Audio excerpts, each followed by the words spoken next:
राज्यसभा में राघव चड्ढा अब आम आदमी पार्टी के डिप्टी लीडर नहीं रहेंगे। आम आदमी पार्टी ने उनसे ये पद अब ले लिया है। सवाल उठते हैं कि ऐसा क्यों हुआ। इसकी शुरुआत लगभग 2 साल पहले होगी थी, जब आम आदमी पार्टी अपने सबसे बुरे दौर से गुजर रही थी। ठीक 2 साल पहले आम आदमी पार्टी के सबसे बड़े चेहरे अरविंद केजरीवाल की गिरफ्तारी हुई थी और एक्साइज पॉलिसी के चलते ये वो दौर था जब आम आदमी पार्टी एक बड़े आरोप से गुजर रही थी। आम आदमी पार्टी का गठन ही भ्रष्टाचार के खिलाफ हुआ था, लेकिन यही आरोप आम आदमी पार्टी के लिए बड़ी मुसीबत बन गए। उस समय जब अरविंद केजरीवाल की गिरफ्तारी हुई, राघव चड्ढा लंदन में थे।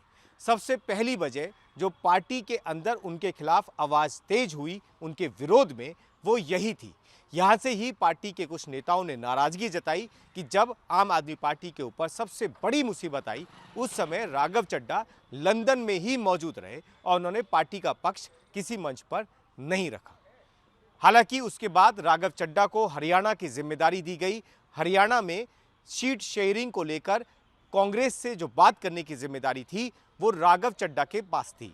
लेकिन हरियाणा विधानसभा चुनावों के दौरान आम आदमी पार्टी और कांग्रेस के बीच गठबंधन नहीं हो पाया, यानी कि सीट शेयरिंग नहीं हो पाई।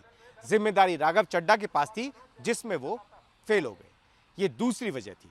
तीसरी वजह, और जिसे सबसे बड़ी वजह माना गया, वो ये कि उसी एक्साइज पॉलिसी में जब अरविंद केजरीवाल आरोप मुक्त हुए और आम आदमी पार्टी ठीक 2 साल बाद एक बड़ा जश्न मना रही थी, उसमें राघव चड्ढा तस्वीरों में कहीं नहीं थे। इतना ही नहीं, सोशल मीडिया पर ये तक बातें सामने आई कि राघव चड्ढा ने अरविंद केजरीवाल के इस खुशी के पल में या आम आदमी पार्टी के इस बड़े मौके पर एक ट्वीट तक नहीं किया। सोशल मीडिया पर राघव चड्ढा ने कुछ नहीं लिखा इस जश्न को लेकर या अरविंद केजरीवाल के आरोप मुक्त होने पर। इससे पार्टी के भीतर और ज़्यादा नाराज़गी बढ़ गई। अब वो वक्त आ गया है जब आम आदमी पार्टी राघव चड्ढा पर एक्शन लेती हुई नजर आ लगी। हालांकि राघव चड्ढा को बहुत सारी जिम्मेदारी आम आदमी पार्टी ने दी। जैसे पंजाब चुनाव जीतने के बाद राघव चड्ढा को राज्यसभा सांसद बनाया गया। उसके बाद पंजाब में भगवंत मान के साथ उन्हें काम पर लगाया गया। वो एक बड़ी जिम्मेदारी दिल्ली की तरफ से राघव चड्ढा निभाते थे, लेकिन उसके बाद थोड़े दिन बाद उनसे ये जिम्मेदारी ले ली गई थी। उसी के बाद राघव चड्ढा थोड़े थोड़े पार्टी के बड़े नेताओं से नाराज नजर आने लगे थे। हालांकि उसके बाद भी राघव चड्ढा को कई बार आम आदमी पार्टी ने जिम्मेदारी दी, जिसमें वो फेल होते हुए भी नजर आए। दिल्ली विधानसभा चुनावों के दौरान भी राघव चड्ढा किसी बड़ी भूमिका में नजर नहीं आए थे। हालांकि वोटर को लेकर जो वोट लिस्ट थी, उसे लेकर उन्होंने प्रेस कॉन्फ्रेंस भी की थी और कुछ चीज़ों को सामने भी रखा था कि किस तरीके से बहुत बड़ी संख्या में आम आदमी पार्टी के वोट कट रहे हैं। ये बात राघव चड्ढा ने प्रेस कॉन्फ्रेंस के जरिए रखी थी। लेकिन उसके बाद जब विधानसभा चुनावों की तारीख नज़दीक आ गई थी, तो उसमें भी राघव चड्ढा की बहुत ज़्यादा कोई भूमिका नज़र नहीं आई। पार्टी के बड़े सूत्र ये बताते हैं कि इस पूरे मामले की शुरुआत मार्च 2024 से हुई और जिसका अब जाकर ये दिखने लगा है कि किस तरीके से आम आदमी पार्टी और राघव चड्ढा के बीच में खाई गहरी होती जा रही है।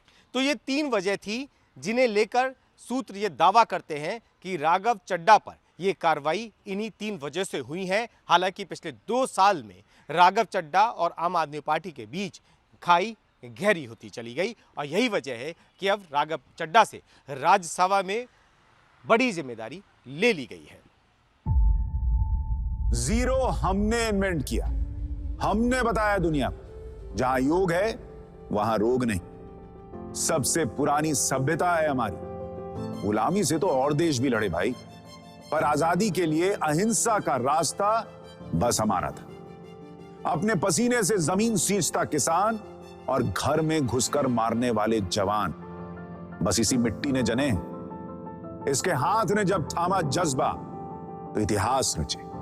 कदम बढ़ाए तो चांद का वो हिस्सा चूमा भाई, जहां कोई कभी नहीं पहुंचा। आज पूरी दुनिया में शान से लहरा रहा है तिरंगा और इसके पीछे है गर्व से भरी अनगिनत कहानियां जो लिखी जा चुकी हैं और लिखी जा रही हैं, जिन्हें मैं सुनाऊंगा आपको। राष्ट्रगर्भ रोज शाम 6:25 पर।